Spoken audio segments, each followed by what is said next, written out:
Buen día, Liz Mieses, regidora. Muy buenos días, Yuri. Buenos días, Susi, Millicent, Roselo y Cristian.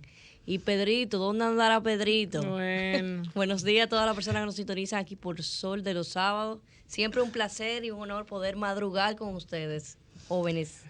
Bueno, señores, el día de ayer, como les comentaba, asumió el mando de Chile, uno de los países más grandes de América Latina y una de las economías también que han sido referencia en términos latinoamericanos durante las últimas décadas, pues un jovencísimo, 35, 36 años, Gabriel Boric Font, que viene de los movimientos sociales y los movimientos estudiantiles, fue diputado de Chile previo a ganar las elecciones ahora.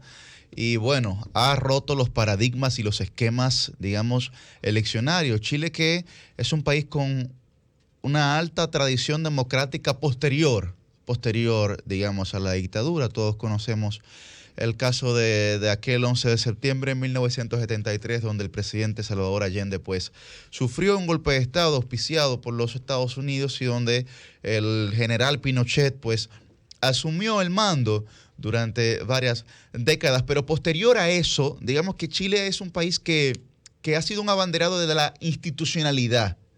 A pesar de que su democracia sea un poco corta, si lo comparamos tal vez con la nuestra, digamos, de que la dictadura terminó en el 61, que tuvimos otros gobiernos que dieron vistos de dictadura, pero en Chile, digamos que la institucionalidad es muy respetada. Este caso de Gabriel Boric, que rompe los esquemas, ¿no?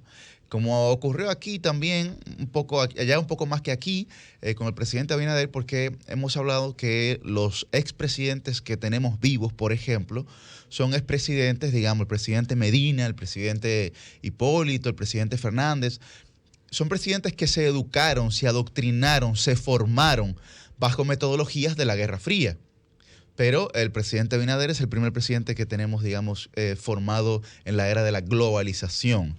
Entonces, ocurría lo mismo en Chile, a pesar de haber tenido a la Bachelet, de haber tenido a Piñera, que a pesar de estar digamos, en aceras distintas ideológicamente, pues la formación base, digamos, era muy similar. En el caso de Gabriel Boric, pues, evidentemente es muy distinto. Pero ahí, aparte de la formación, chicas, también hay temas, digamos, de regeneración democrática, de relevo político de una sociedad ya que va, pues, abriéndose a nuevas oportunidades, a nuevos caminos, y yo creo que ese debe ser también el camino que transite América Latina. Ir dejando atrás ya esas, digamos, cosas del pasado. Abrir un nuevo ciclo. Sí, abrir un nuevo ciclo, sin duda, así es. Latinoamericana. Resaltar también que este presidente apenas tiene 36 años, Sí. líder del izquierdismo dentro de Chile. Y la verdad es que particularmente, independientemente del pensar de muchos con referencia a Boric, yo creo que sí se está abriendo un nuevo ciclo en toda Latinoamérica, de que sí viene una nueva generación, está asumiendo ya una nueva generación, una generación con un compromiso mayor que la anterior y que la que le iba antes, porque una generación que tiene la vista, que tiene a todo un pueblo, se puede decir que a todo el mundo, ya a solamente un clip de cualquier cosa. Sí, así mismo es, así mismo es. Hay que también resaltar que ayer Boric pronunció su primer discurso. Había muchas expectativas en relación a lo que iba a decir.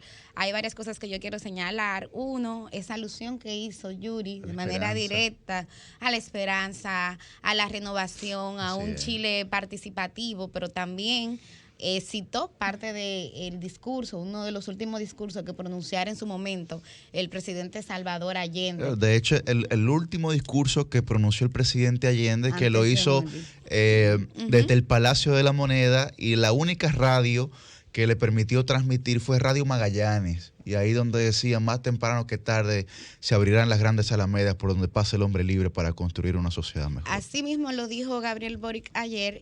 También es resaltar el reconocimiento que él hizo al movimiento social, y él decía, sería imposible que yo estuviera aquí hoy como presidente sin esas movilizaciones sociales que se dieron en Chile.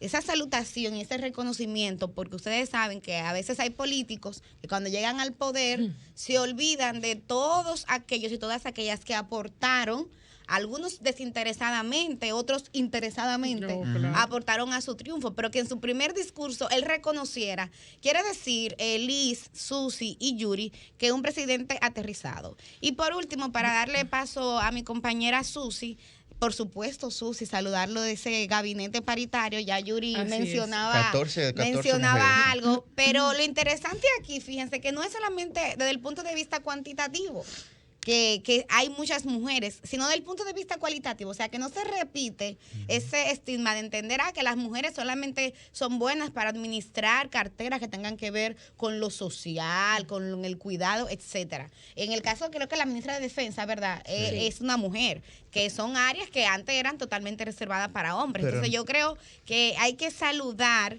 que el presidente Boric tenga una voluntad política totalmente clara y marcada de que la mujer tenga una participación política y que no sea una participación política que vaya a reproducir estereotipos. Disculpa Susi, que te interrumpa brevemente, que por eso hablaba de la institucionalidad de Chile. Hay que recordar que la expresidenta Michelle Bachelet, antes de ser presidenta en el 2002, era ministra de Defensa. Exacto. De Chile.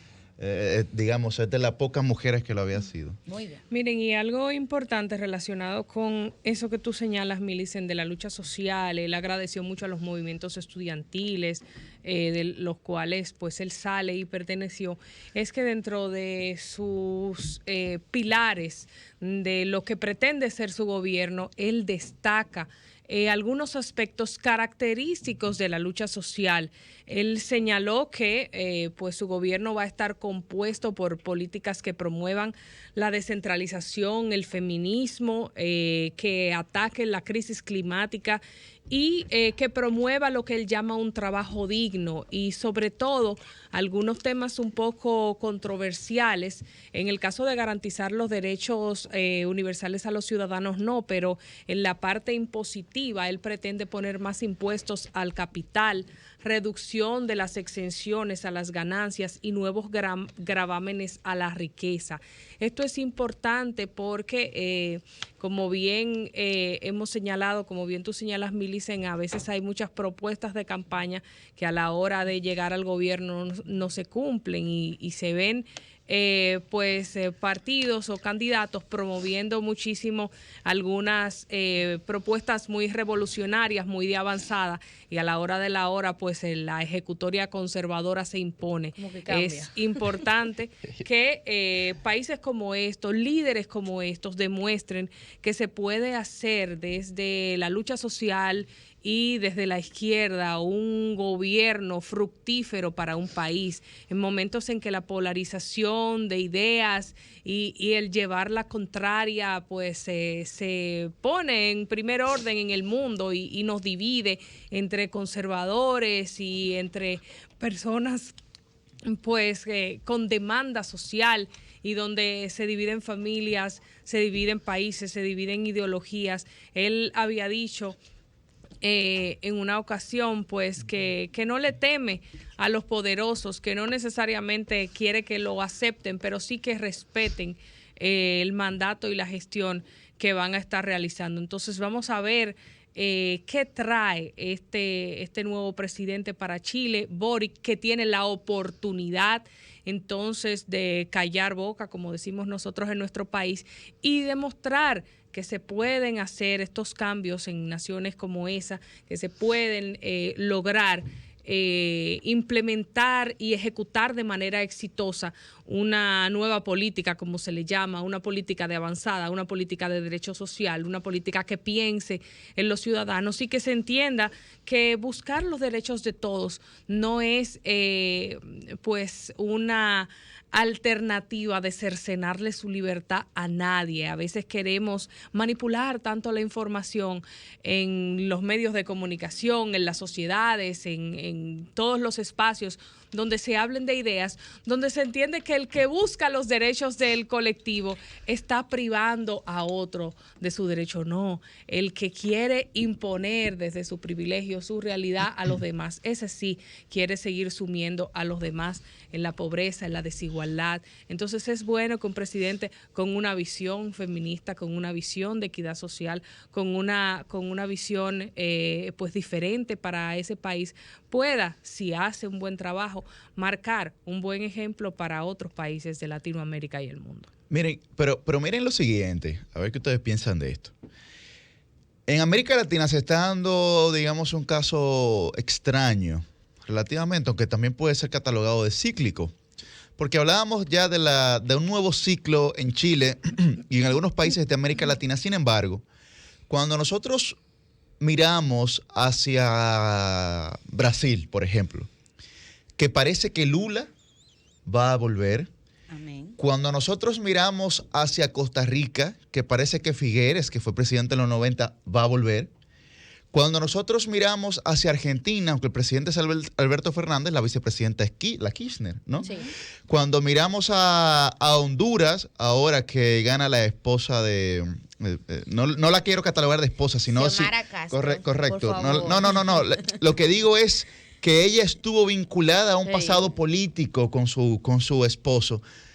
Estamos ante esa dicotomía, digamos, de volver hacia lo que en algún momento pareció seguro que es el pasado y que son políticos tradicionales, a también emprender el camino a políticos, porque Boric es un político, que irrumpieron, digamos, de forma disruptiva en el escenario político, ¿no? A eso se están enfrentando los pueblos de América Latina, de entender la certidumbre que es inherente al pasado, porque la gente entiende que el pasado siempre fue mejor porque uno lo entiende, y la incertidumbre que caracteriza al futuro, aunque como bien Boric hizo, supo venderlo como esperanza y no como incertidumbre frente a la gente, como decía Millicent.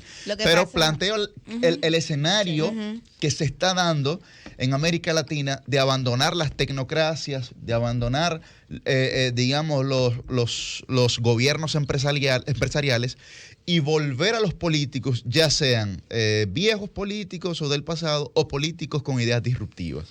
Lo que pasa, Yuri, es que yo no... O sea, el análisis que yo haría sería más del fondo ideológico. Es que para mí, por ejemplo, citabas el caso de Xiomara Castro. Ajá, sí. Para mí eso es novedoso. Para mí ahí está lo nuevo. Sí, claro. Para mí, tú hablar nueva vez de Lula en Brasil es también fresco, es también novedoso. Lo que quiero valorar es la experiencia de Estado que han tenido ellos y cómo la gente exige esa experiencia, ¿no? Yo creo que no se trata tanto de experiencia de Estado y creo que el fenómeno, por ejemplo, que se han dado en continentes como Europa con la presencia de outsiders, el mismo Estados Unidos, con la presencia de outsiders en la política, me da a mí la idea de que no es que la gente esté buscando tanto personas que tengan experiencia de Estado. Yo creo que las personas y la ciudadanía lo que está buscando es esta frescura, es personas que tengan ideas, que se atrevan a asumir causas. Porque parte de la crítica que yo hago a algunos partidos políticos aquí en República Dominicana es que no reivindican causas ideológicas que en el pasado fueron las que justificaron su existencia. Cuando uno analiza... que están en su declaración de estatuto y de principio. Cuando uno analiza la historia de la formación de los partidos políticos en el mundo, así nacieron. Eran partidos que defendían causas y por eso antes era fácil tú identificar cuando era un partido conservador, cuando era un partido progresista, porque así lo decían. Bueno, mira, nuestra ideología es la socialdemocracia. No, la ideología es el reformismo cristiano, etcétera. Pero hoy día eso es difícil. Entonces, yo lo que estoy viendo, Yuri, es que hay una ola de vuelta a gobiernos que sean progresistas, que sean pro derechos, gobiernos que respeten el medio ambiente, que reivindiquen el papel del Estado, un Estado que debe garantizar el bienestar social.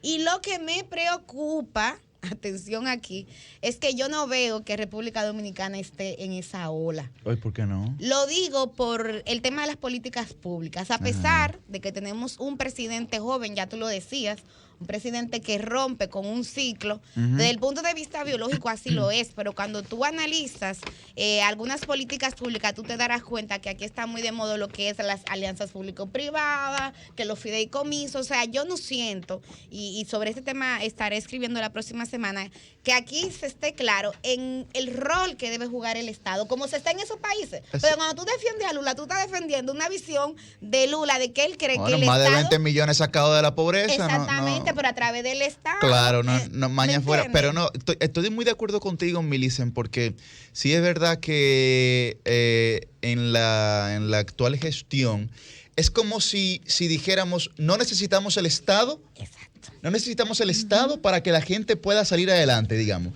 Es como vender esa visión de que queremos un Estado pequeño y aparte de que queremos un Estado pequeño, no es necesario ese Estado para poder, digamos, proveer las oportunidades y las condiciones necesarias para que la gente pueda salir adelante. Y ahí estoy muy de acuerdo. Creo que esa es parte de la imagen que tiene la sociedad actualmente. Buen día, Cristian y Roselvis. Buenos días, amigos. Miren, el tema que ustedes han tratado lo venía escuchando y yo hacía un análisis hace menos de una semana en el que decía que la tendencia en América Latina fundamentalmente va en esas dos direcciones que ustedes señalaban, o mucha experiencia al frente del Estado, o gente que, o nada que ver, o muy jóvenes, incluso si tienen algo que ver, si tienen algún tipo de trayectoria política, muy joven. Y eso puede ser que se vaya escenificando en otros países según vaya desenvolviéndose las elecciones. Si tuvieron en alguna medida la juventud en el periodo anterior, bueno, la tendencia es a que vayan a la experiencia. Y si por el contrario lo que tuvieron al frente del Estado fue la experiencia, lo habitual es que vayan a la juventud. Y usted se va dando cuenta de ese fenómeno en todos los países de América Latina, en los que ha habido elecciones luego de la pandemia, fundamentalmente. Así es. De 2020 hacia acá. Y el caso más cercano y reciente es el de Costa Rica, que por cierto debe tener segunda vuelta electoral muy próximamente.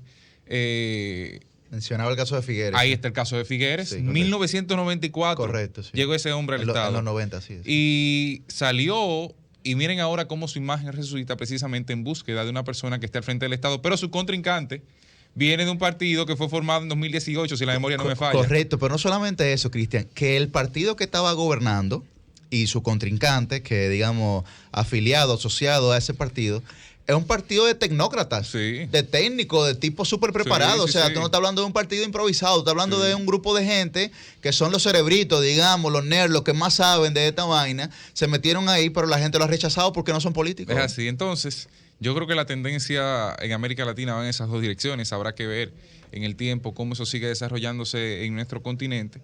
Pero, bueno, Gabriel, en el caso puntual, tiene ahora que demostrar que no fue discurso únicamente, no tiene que tirar para adelante, porque él tiene la responsabilidad, y creo que se ha sobredimensionado fundamentalmente muchas de las cosas que él ha hecho o que ha dicho en el pasado reciente, y eso pudiera pasarle factura porque se crea la crisis de expectativa, que usted tiene una esperanza de que va a ser el salvador de todos los problemas y termina siendo un político más, con todas las que tiene, positivos y negativos.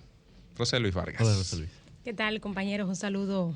Veo que están todos de blanco. No sé si fue que no me dijeron que era de blanco. Aquí como una boda, yo no sé, me enteré aquí. Todo combinado, sí. Pura coincidencia, Sí. realmente. Pero no tiene que decir la coincidencia. Sí, Liz, como realmente. Como que pique. Tú no quieres venir, tú no quieres estar igual que nosotros. No podemos estar igual que tú. Mira, la productora está de blanco también, ¿eh? Lo que pasa es que a veces coordinar cosas aquí es Si no complicado. combinamos, no llegamos. No aparece en la camisa. No aparece en la camisa para ese día. Bueno, señores, el caso de Ucrania sigue prendido en candela esto. Y la gasolina para arriba y para arriba. De hecho, han comenzado, digamos, los relajos, los memes, pero que los memes son muy representativos de las realidades sociales. En Estados Unidos, que la cerveza está más barata que el combustible, por lo que evidentemente, pues, le incitan a la gente a tomar y no manejar. A beberse un trago. A tomar. Literalmente, si tome, no maneje. Pero lo planteo porque el día de ayer se congelaron los combustibles, ¿no? Y evidentemente... Los populares, como le dice el gobierno. Sí, pero yo lo que creo que la propuesta de ley de hidrocarburos, no sé si han tenido la oportunidad de leer, lo que plantea algunas cosas que desde nuestro punto de vista son no solamente insostenibles, sino un poco difíciles de lograr y que al final pues no se discutió en la mesa del diálogo del Consejo Económico y Social, sino que se propuso directamente ante el Congreso de la República por parte del Ejecutivo hay que ir tomando en cuenta cuáles serán las medidas, digamos, idóneas para esto, porque estos subsidios que evidentemente a la semana representan más de 200, 300, 500 millones de pesos para la República Dominicana son esencialmente pues insostenibles para la economía de nuestro país. En esa propuesta de reforma hay aspectos que incluso pudieran hacer más difícil el tema del manejo del combustible. Correcto. Meramente técnicos. Ahí, por ejemplo, se plantea la eliminación de los otros costos, que es algo que evidentemente resulta positivo. Sin embargo, delega en algunas instituciones o personas la administración de algunos fondos que todavía no son muy claros, y eso pudiera hacer una especie de duplicidad de pagos o duplicidad de costos para el usuario finalmente. Ahí en ese proyecto también... Como una deuda diferenciada, básicamente lo que yo plantea para colocarlo a través de diversos mecanismos financieros en el Ministerio de Hacienda. Y ahí también se plantean algunos aspectos. Bueno, es que esa ley no se ha discutido todavía y por eso quizás no ha sido un tema de opinión pública. ¿Y por qué entonces la propusieron para el Consejo Económico y Social y no la discutieron ahí? Bueno, nada más la llevaron de una vez. No sé. Yo hay cosas que no le veo sentido en ese Consejo Económico y Social. Si era urgente, yo le doy prioridad al proyecto como tal. Sí. O sea, no a todo hay que llegar a consenso, además que el Congreso es un espacio de consenso propiamente. Bueno. Pero la realidad es que, a fin de cuentas, yo no veo en ninguna de las esquinas de esa ley la posibilidad de que eso signifique una rebaja en el precio de los combustibles para la gente. No por la crisis, sino en cualquier contexto. Sí, exactamente. Y sobre todo, sí, justamente eso último, Cristian, el contexto. Esta ha sido una semana donde los precios, por ejemplo, del petróleo de Texas, que es el que se usa como referencia para fijar los precios de los combustibles en República Dominicana, ha estado muy volátil. Hubo 2 días en la semana que la tendencia fue a la baja, pero, por ejemplo, ayer viernes subió de nuevo. Un 3.12% para situarse en los $109, $109.33 para ser precisa. Y ayer también el Banco Central daba su informe del comportamiento de la inflación en República Dominicana al mes de febrero. Al mes de febrero fue de 0.92, pero el dato importante es cuando se mide lo que se llama inflación interanual, y para que puedan tener la información precisa, andamos casi por un 8%. Por 9 casi. 8. Casi 9. Para si lo redondeamos, llegamos al 9%. Pero eso, como siempre hemos dicho aquí, eso es un 9 globalizado. Pero cuando usted lo lleva a los quintiles más desfavorecidos, digamos la gente más pobre, se le meten un 30% esa inflación, que es precisamente lo que Millicent plantea, porque cuando el combustible, el petróleo, los hidrocarburos suben, sube todo. Claro. No, y que de hecho, en estudios que hace el Banco Central en relación al gasto en los hogares, el tema de combustible es el tercer sector donde las familias invierten más. Entonces, por eso es que tenemos que seguir con tanta atención, y por eso que genera tanta preocupación, de hecho, lo que pasa con los combustibles, porque, repito, cuando el Banco Central estudia en qué los hogares dominicanos gastan más dinero, el tema del transporte y combustible, etcétera, tiene que ver con el tercer consumo, pero como sabemos es transversal, porque tiene que ver con el gasto del transporte, pero también con el gasto de alimentación. Todo. O sea, el petróleo lo toca a todo. Los hogares de menos poder adquisitivo en la República Dominicana, sus principales gastos son en transporte y en comida. Exactamente, alimentación es el primero. Transporte y comida. Exactamente. O sea, en tu llegando a trabajo, trabajo, cuando tú aumentas un 5% en la comida, por ejemplo, eso repercute, qué sé yo, en el 30% de su presupuesto mensual. Y lo peor es que yo creo que sí, que hay que reconocer que esto obedece a un contexto internacional. Por ejemplo, los 2 días que bajaron fueron los días en que Rusia y Ucrania anunciaron un diálogo a través de sus cancilleres. Cuando empezaron a hablar.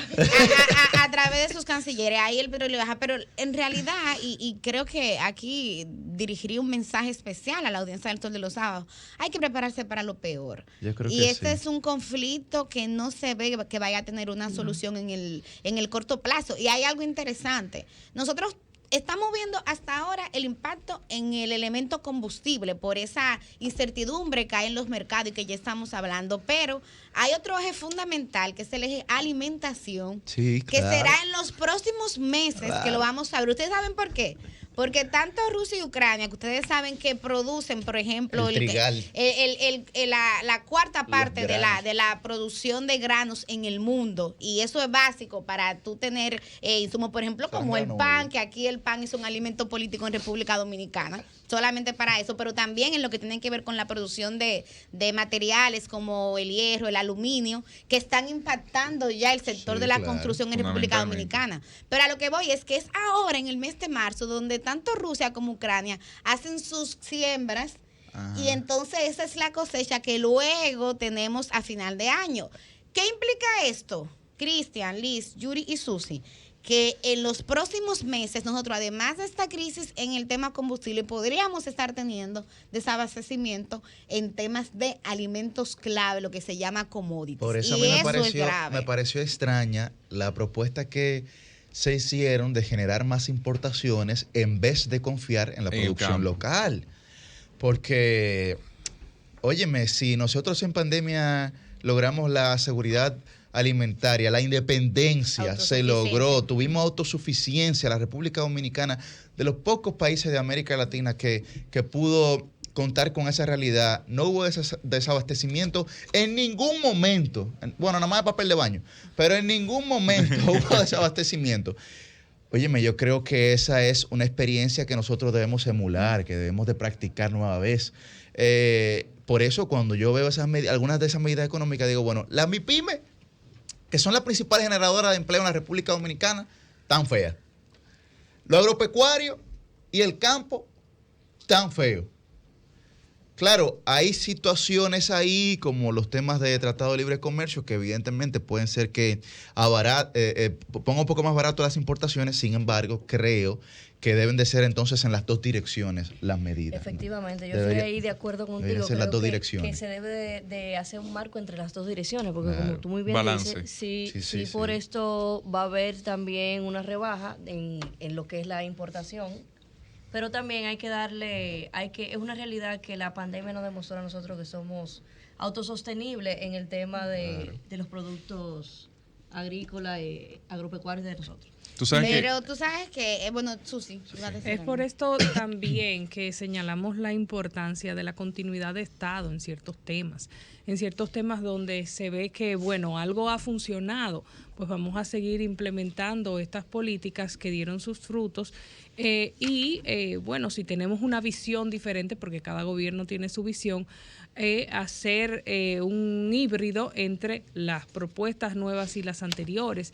Y me preocupaba mucho cuando el presidente anunció estas medidas, que si bien es cierto, pues impacta un poco el tema de la canasta básica, todo esto que se decidió en materia de los productos libres de aranceles y demás, han señalado diversos partidos de oposición, tanto el Partido de la Liberación Dominicana como la Fuerza del Pueblo, la importancia precisamente, como ustedes señalan, de realizar, de implementar políticas más agresivas para promover la producción local, para beneficiar esta seguridad alimentaria de la cual hemos llegado a gozar en República Dominicana y la cual sería muy importante para combatir esta crisis internacional. Y por supuesto también el tema de los precios con una medida de una nueva plataforma denominada Precios Justos para monitorear a través de instituciones del Estado como Ministerio de Hacienda, Industria, Comercio y MIPYMES y demás, para que se pueda ver y se puedan tomar medidas administrativas con respecto a los productos de la canasta básica. También es importante, y esto deja abierta una puerta que tengamos pendiente de esta promesa del señor presidente de la República, de que con estas diversas instituciones van a seguir buscando otras medidas administrativas para paliar esta crisis. Es bueno que se haya visto esta otra parte, porque al principio solo se anunciaron medidas de subsidio, medidas de pues asistencia social en nuestro país, y a veces uno se pregunta, bueno, ¿de dónde saldrían todos estos recursos para tanta asistencia, para tantos subsidios? ¿Cuáles van a ser las consecuencias económicas después? Entonces, es bueno que haya una escucha de estas necesidades a nivel local, de esta visión que no sea solamente desde el punto de vista de la importación, sino también desde el punto de vista de beneficiar los productores internos de nuestro país. Así nos beneficiamos todos, se beneficia el empleo, porque esta crisis viene para largo. El precio de los combustibles, como hemos señalado, impacta toda la cadena, impacta la parte de los alimentos, que ahora, si nosotros entendemos que ha habido un incremento de precio en los alimentos, ahora es que esto pues viene a crecer mucho más en un panorama internacional donde sigue el miedo de otros países, los miembros de la OTAN, miembros de la Unión Europea y demás, a involucrarse de manera activa en el conflicto. Sin embargo, se están tomando otras medidas desde el punto de vista económico y demás.